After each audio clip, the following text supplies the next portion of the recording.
Kabisayan nangandam alang sa pagsulod sa Bagyong Ruby. Mga disaster councils nagmeeting. Ang Sugbo himuon nga sentro sa distribution sa mga hinabang. Kontraktor gipahunong sa pagtukod sa LFB Corporate Center. Human nahulog ang duha ka pintor. 11 ka mga violation sa kontraktor nasakpan. Dugang 43 ka mga kaso sa HIV natala sa DOH alang sa buwan sa Setyembre. Bulan 2,000 ka mga kaso sa HIV ang natala sa Central Visayas. Ilang nga pusher sa Bukirang Barangay sa Dakbayan sa Sugbo, gipatay. Lowest bidder sa pagtukod sa Bagong City Hospital, i-disqualify sa City Hall. Second lowest bidder, i-evaluate na.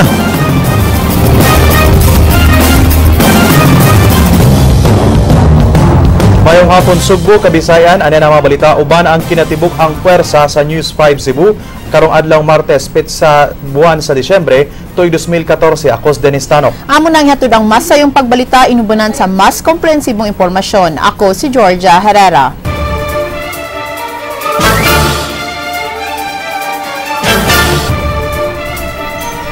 Giandam na sa Provincial Disaster Risk Reduction and Management Office ang ilang mga gamit alang sa posibleng kadaot nga mamugna unya sa Bagyong Ruby nga mosud na sa area of responsibility ug mga adlaw. Gimanduan sab ang mga local government unit sa pagpatuman sa preventive evacuation. Jinky Bargio, Suginlimi.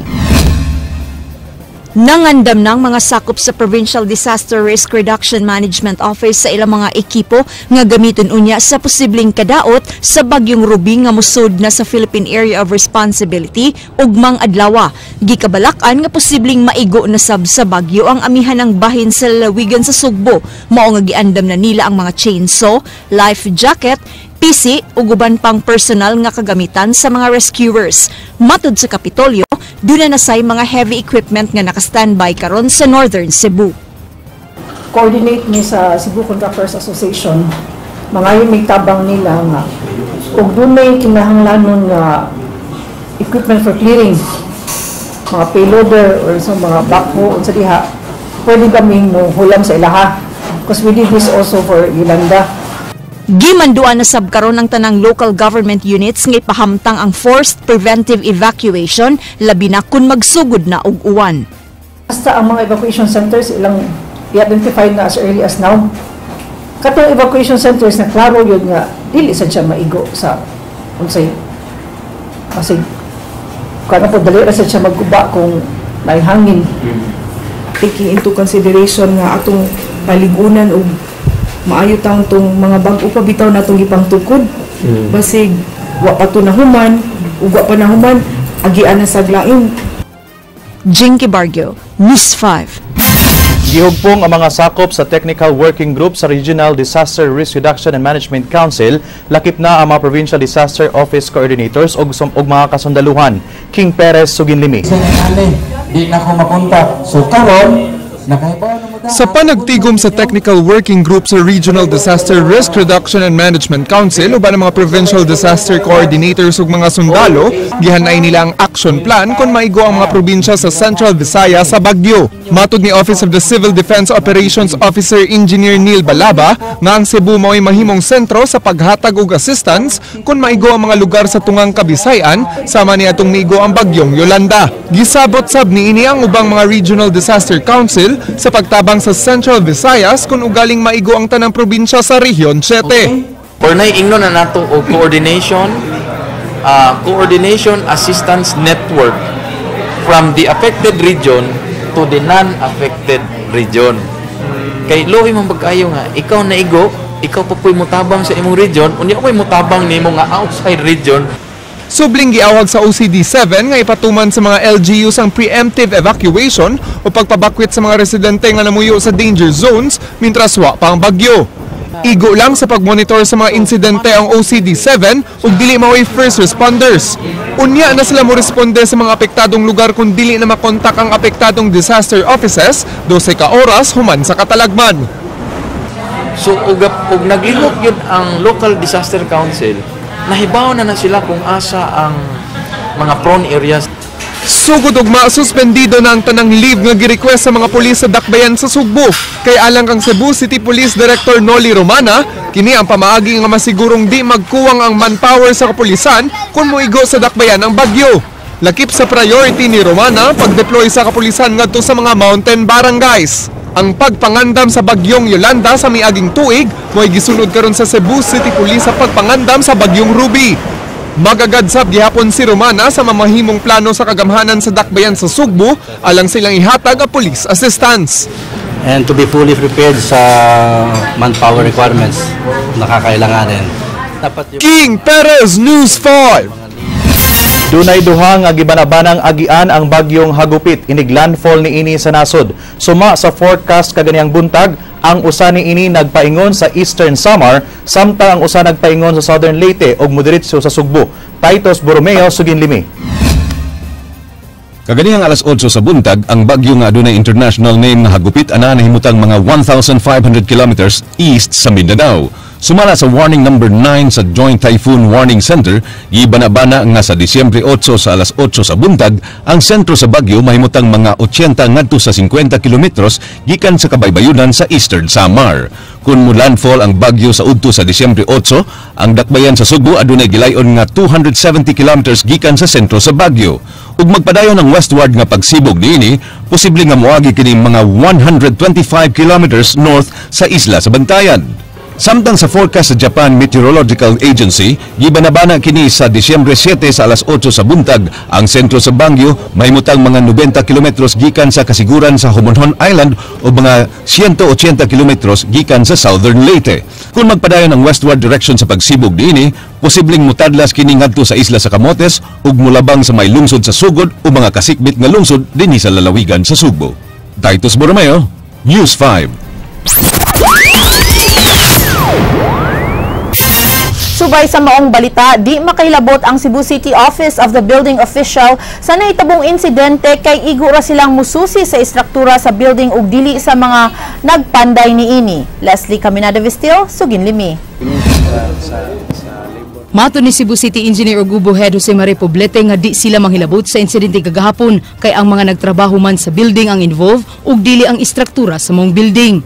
Ang ubo, klaro naman sa report nga ang gundula lang, so dili naman may matouch, di na may ka-issue ana og kuan. It's not about structural stability man. It's more on safety precautions sa gid ba. Dugang niini nga nagkinahanglan gyud og dunay safety supervisor aron makatan-aw sa seguridad sa mga trabahante. Before time establish liability, there has to be a thorough investigation kung kinsa gi nagpabaya ba. Kaya this is about kung naman kanang working methodology na gani and say mga precautionary measures ba nga wanta kay ba gisultihan sila sa ilang engineer but sila pod wa nagkumpiyansa ra sad ba or and conversely wa namang sad pod magkabanakan it has to go to an investigation. Leslie Caminada Vistil, News 5. Hearing sa mga kaso batok sa mga leader sa CPP, NPA ipabalhin ngadto sa kauluhan. Ang petisyon isang at sa korte aron mas mamenos na ang risgo sa seguridad batok sa mga dinakpan. King Perez, Suginlimi. Gisaway kagahapon sa abogado sa magtiayong Tiamzon ug mga kaubanan nga nagusik-usik lang sa kwarta sa gobyerno sa pagda sa mga dinakpan sa Sugbo alang sa ilang arraignment. Apan alang sa pangusa Armed Forces of the Philippine Central Command Lieutenant General Nicanor Vivar, dili moabot og bilyones ang pagtransport kanila gikan sa kauluhan. Apan wa makahatag si Vivar og exact figure kung pilang nagasto.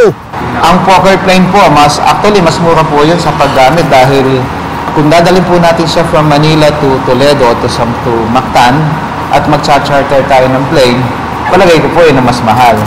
Gisakay og military plane gikan sa kauluhan ng mga dinakpan nga leader sa CPP-NPA ug gihatod og kuha sa mga helicopters paingon sa Toledo City ubos sa hugot nga seguridad sa mga sakop sa kapulisan ug military. Mato ni Senior Superintendent Richie Posada sa CIDG-7, adunay i-file nga motion sa pagpabalhin sa hearing sa mga kasong illegal possession of firearms and explosives dito sa kauluhan, suma sa pangu sa CIDG dito sa National Capital Region.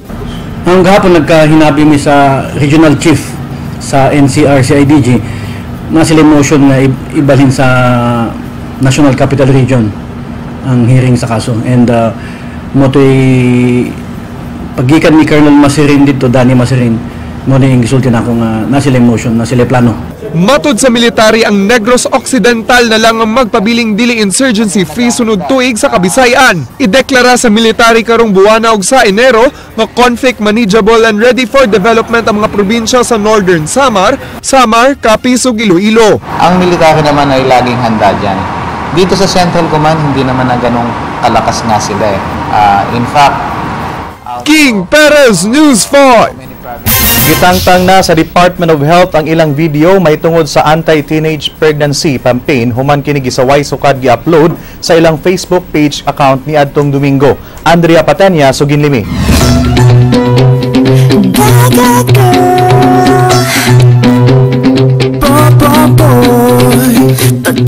Bisan dinhi sa Sugbo nakadawat og daghang pagsaway gikan sa mga cause-oriented groups ug kabatan-unan ang anti-teenage pregnancy awareness campaign video sa Department of Health nga gi-post sa ilang official Facebook page niadtong Domingo apan dali ra sab nilang gitangtang human na puno sa mga pagsaway sa mga netizens. Sa maong video makita na usa ka grupo sa mga cheer dancers nga nagsayaw-sayaw apan ang gikalagutan sa mga tawo mao ang lyrics sa kanta diin gigamit ang mga pulong nga Gaga Girl ug Bobo Boy nga daw naghulagway sa mga teenage parents.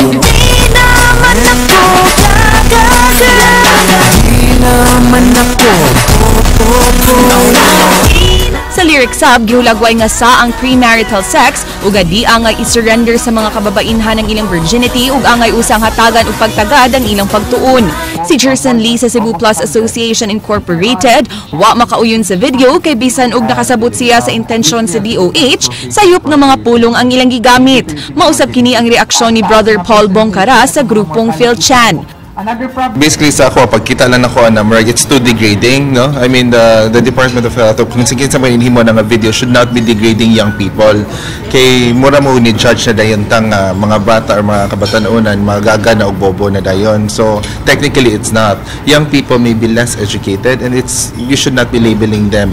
Pagkadog lang ko sa word nga gaga o bobo, na lain na kayo kong feeling kay kanang negative bitaw nga approach nga i-condemn na inon imbes nga itong tabangan ng mga batanon ato nang i-down. Once people will say negative and negative, mahimo na inong negative na tamutubo ba kay alang sa ni Alaysa nga usa ka tinun-an, di angay tawgong gaga o bobo ang mga teenage parents. Gani angayan silang daygon kay wa mo dangop sa abortion. Kay they are people, they masakitan sa gyud sila. And then kanang I know nga sayop pero kung nasa lay gods nga stand ang responsibility, so di sila dapat inang gaga or bobo. Matod sa Assistant Regional Director sa DOH 7, kay gitangtang na sa ilang central office ang maong video, wa na kini makaabot kaniya. Iyang giangkon nga bisan siya di uyon sa mga terminong gaga o bobo nga gigamit. Para na ako personally ha, dili siya politically correct o unsa na tawag dili ha matawagon daghan og term ng gaga god sakita di ba tong term gaga og ngayon tagbuang-buang man gyud siguro lahat sila term ng ilang gaga or bubo tagalog man gud nga term bubo sa tulog bugo man gyud. Kuno galing gipa-promote sa regional offices ang maong video, ila kining i-translate sa Sugbuanong Binisaya ug mogamit sila og mas insakto nga mga pulong. Andrea Patenia, News 5. Sa nagsingabot nga mga adlaw sa pagbisita sa Santo Papa dinhi sa Pilipinas, naglaom gihapon si Cebu Archbishop Jose Palma nga makaanhi sa Sugbo si Pope Francis.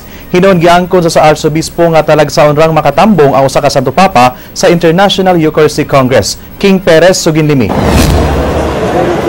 Abril sunod tuig gikatakda mo bisita dinhi sa Sugbo ang gatusan ka mga delegado gikan sa nagkalain-laing nasod aron mohimo og ocular inspection alang sa himong ika-51 nga International Eucharistic Congress sa tuig 2016. Pinaagi sa ocular inspection buot madunggan ni Cebu Archbishop Jose Palma ang mga rekomendasyon alang sa pagpanindot pa sa IEC. We have tackled a few issues like suggestions on who else could become the speaker, who else would be the sharers, what are the themes that they would like to add to the already existing themes. Giangkon sab sa mga naglihok alang sa mga kalihukan nga gamay rang ni donate alang sa IEC ug ang ilang gitan-aw nga hinungdan mao nga giuna ang pagbisita ni Pope Francis sa Manila ug Tacloban karong Enero. Kasi dito, yung everybody so busy right now with the papal visit. So ang Metro Manila, on hold lahat ang donation for papal for this IEC. It will be after the papal visit that they will start disseminating. Pero sa ibang part, Visayas, Mindanao, and Luzon is the feedback that we receive is really very positive. Di nasab klaro kung mobalik ba sa Pilipinas si Pope Francis alang sa International Eucharistic Congress.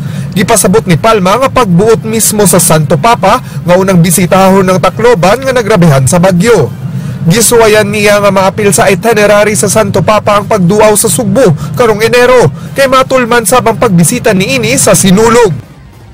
We are used to the culture that yes, no, we can make a request. Yes, we can make a proposal. Yes, no, we can express what we want. Giangkon sab ni Palma nga wa kinahanglan na ang presensya sa Santo Papa sa Eucharistic Congress kini base sa history sa simbahang Katoliko. In Dublin, he was not there. In Quebec, he was not there. In Guadalajara, he was not there. So, the World Youth Day usually has the presence of the Pope, but Eucharistic Congresses, no, not necessarily. So, siguro hindi pwede dalawang reyna sa isang bahay, ganun din po. Kasi kung ang Papa darating, I'm sure attention ng tao, hindi na po kay Jesus, kundi sa Kanya. Maybe that's the reason why he is avoiding that. Hinoon imbitaron gihapon ni Palma si Pope Francis. Will he come in 2016? To tell you the truth, I am hopeful. Because there is King Perez, News 5.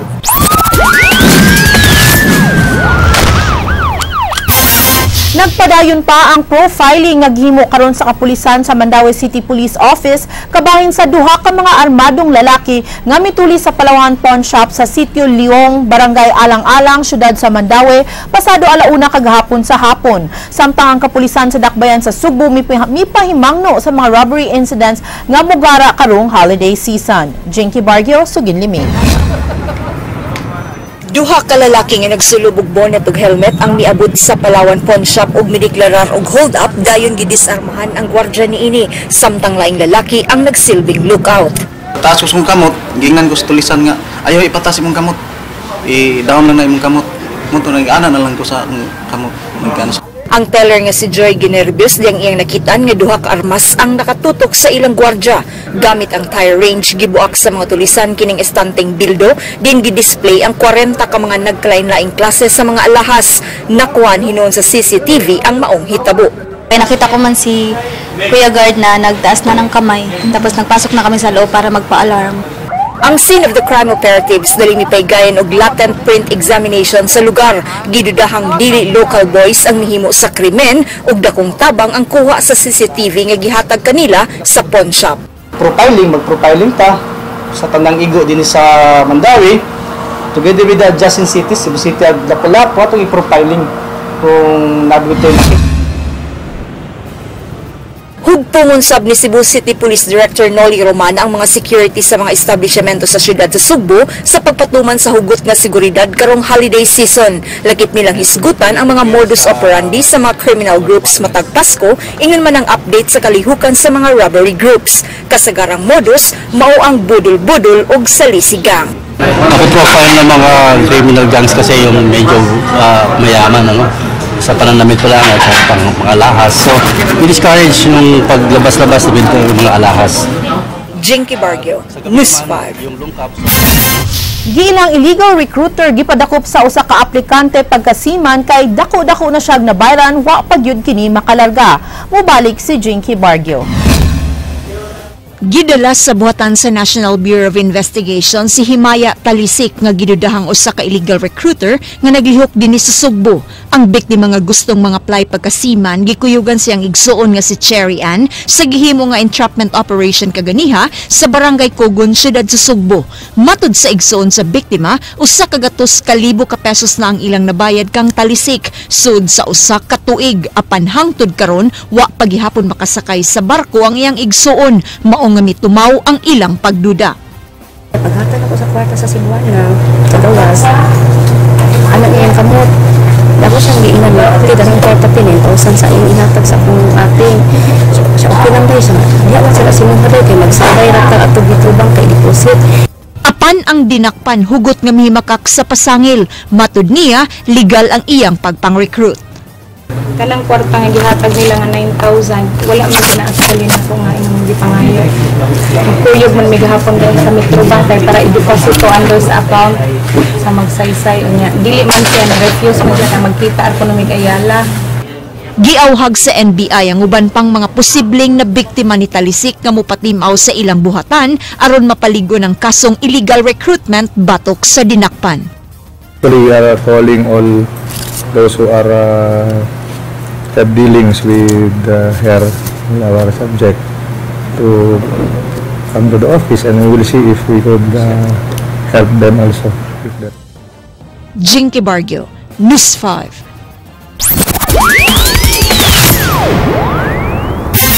Miluwat na og stoppage order ang Department of Labor and Employment batok sa ASEC Construction and Development Corporation ang contractor sa gitukod nga FLV Corporate Center sa Barangay Mabolo diin duha ka pintor ang natagak gikan sa ika-12 nga andana sa maong building.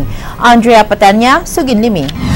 Dead on arrival sa tambalanan si Jovito Alvarado, samtang kritikal ang kahimtang ni Cristino Cupta. Sila ang mga namintal sa gawas nga bahin sa FIB Corporate Center, di naputol ang giwelding nga connection sa mga bar sa Monkey Ladder nga ilang nahimutangan.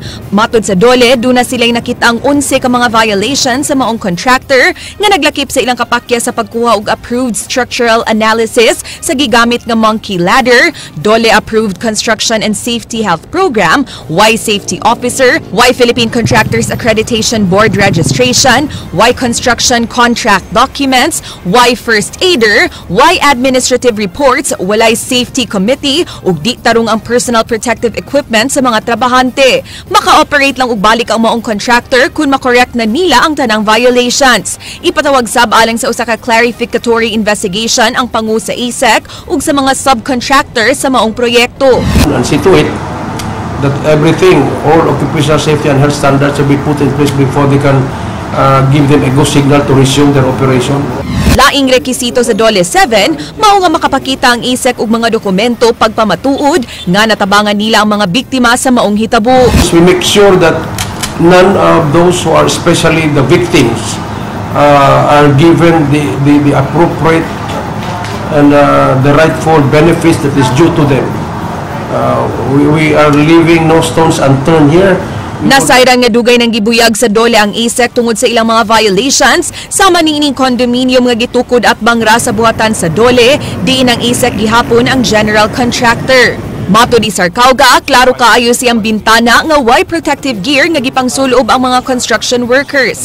Naisyuhan na og stoppage order ang construction sa maong kondo ni atong miaging tuig apan naka-resume og balik. Karon tataw na sab kaayo ang ilang violations apan giingong mitubag ang ASEC nga ang trade contractor na ang gahandle sa construction karon ug di na sila. Plain view, you will see they have no hard hat, they have no gloves, personal protective equipment. In short, they do not have any protective equipment. They're just wearing uniform, blue uniform. Call na ninyo at pinaka-attention, sir? Yeah, I have called them last week. We have called them last week and they assured us that they will be providing. But the other argument was they are no longer under ASEC because they are supposed to be trade contractors already. Gisuwayan sa News 5 na kuhaan og pamahayag ang representante sa ASEC dinhi sa ilang construction site sa FLB Corporate Center apan way ni atubang. Matod sa Department of Labor and Employment, kinahanglang himuong labing unang prioridad sa mga construction companies ang seguridad sa ilang mga trabahante. Matod pa, di angay huwaton nga dunay mahitabong aksidente usa sila mo comply sa occupational safety and health standards. Andrea Patenya, News 5. Ana sa talandugong kahimtang nga usa ka pulis human na magkabangga ang iyang gimanehong motorsiklo sa usa ka taxi sa may Mandawi-Mactan Bridge kagabi. Ryan Sorote, Suginlimi. Nagbakta sa mga pasahero pasado alas 11 kagabi, human matanggong ilang mga gisakyan sa unang Mandawi-Mactan Bridge tungod sa panagbangga sa motorsiklo ug taxi.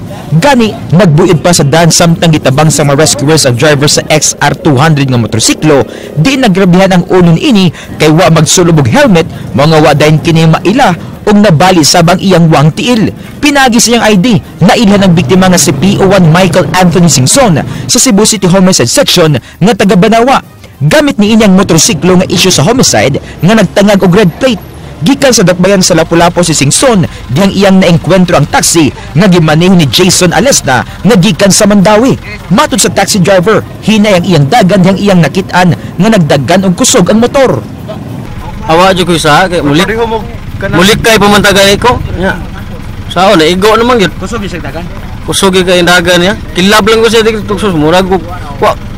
Murag kuitis lagi pag kuan na. Murag nasiyak na pagka igo da pag aksyon ko buto mo yung pag-wave na ko. Guba ang wang bahin sa taxi nga mao'y nakaigo sa motor ni Singson. Nagtuo ang mga investigador nga nag-abot sa center line ang duha ka mga sakyanan. Posible usab nga mi-overtake ang taxi, hinungdan nga nakasugat ini ang motor. Kasi nga doon ay possibility nga diri sila nagkaigo rin napita sa lane sa motorcycle. Kaya ang position sa kuan po sa taxi, gamay lang distansya gikan sa center line. Reckless imprudence resulting to damage to property and serious physical injury ang atubang sumbong sa taxi driver nga kasamtangang gitanggong sa Subang Dako Police Station. Anak karon sa pribadong tambalanan sa dakbayan sa Sugbo ang biktimang pulis, di nagatang ang iyang mga kabanay ug mga kauban sa trabaho sa iyang kahimtang. Ryan Sorote, News 5. Gituhang gipatay sa iyang mga sakop ang usa ka gilang drug pusher sa barangay Pulang Bato, Dakbayan sa Sugbo. King Perez, Suginlimi. Naglingkod so dining payag ang patayng lawas ni Randel Minyoza dinhi sa sitio Amaro sa Bukirang Barangay sa Pulang Bato, Dakbayan sa Sugbo. Nakaangkon kini og multiple gunshot wounds nga mo'y hinungdan sa iyang kamatayon. Diin dulit ang mga igo ni ini mao nga gidudahang ka ilarang mipatay kaniya. Naasab sa jacket sa biktima ang kalibre 45 nga pistola nga adunay mga bala. Subay sa nakuhang impormasyon gikan sa mga residente sa dapit, tulo ka mga lalaki nga nagsakay og duha ka motorsiklo ang may bisita gikan sa payag human sa sunod-sunod nga buto sa armas. Human sa buto-buto, gani rapid iko no. So meaning machine pistol atong sigaran dire mo man gamito ning KG9. And after sa shooting doon ay mga nakakita nga sa ilang exit duha ka motor nagangkasay duha og ang usa nisulo sa motor. Kasamtangang gisusi karon sa kapulisan ang patay nga lawas ni Randel Minyoza nga gipusil patay sa wa pamahibaw nga hinungdan. Si Minyoza subject sa bypass operation sa Philippine Drug Enforcement Agency Region 7 sa miaging buwan ug giila siya isip usa sa mga subgroup leaders sa drug syndicates diri sa Dakbayan sa Sugbo. Tungod sa mga nakitang ginamit nga tin foils o gagmay nga plastic, dako ang posibilidad nga suyupanan ang payag. 33 ka marijuana sticks, duha ka paketeng shabog mga drug paraphernalia ang nakuha gikan sa drug den niadtong gironda kini sa PIDEA 7 sa miaging buwan. Murag nagbahig siya. Okay. No, gani nahang timbangan iyang na takubaan niya. Pero sa gamayng mga granules nakita na to karon. Pagduda sa Cebu City Police Homicide Section, posibleng pagpanimaw sa motibo sa krimen. Nakadawat sa bugtaho ang kapulisan nga mangulatang biktima sa mga sakop ni ini kundi limutuman sa iyang mando. Og dunay di karimit niya iyang pangulatahon, iyang tiunan. Susihon pasab sa kapulisan ang nadawat nga impormasyon nga dunay usa ka taong napagan sa maong hitabo. King Perez, News 5. Gidisqualify sa City Hall ang lowest bidder alang sa pagtukod sa bagong City Hospital sa Dakbayan sa Sugbo. Ilang gisunod pag-evaluate ang second lowest bidder. Leslie Camera de Vistil, Suginlimi. Gi-evaluate na karon sa Bids and Awards Committee ang ikaduhang lowest bidder human gi-disqualified ang WTG Construction nga maong ang lowest bidder. Mato ni Bids and Awards Committee member Attorney Jose Marie Poblete, napakyas sa duha ka major requirements ang WTG hinungdan nga kini na disqualify. Usa sa mga hinungdan mao ang nang hinubra nga project sa WTG Construction.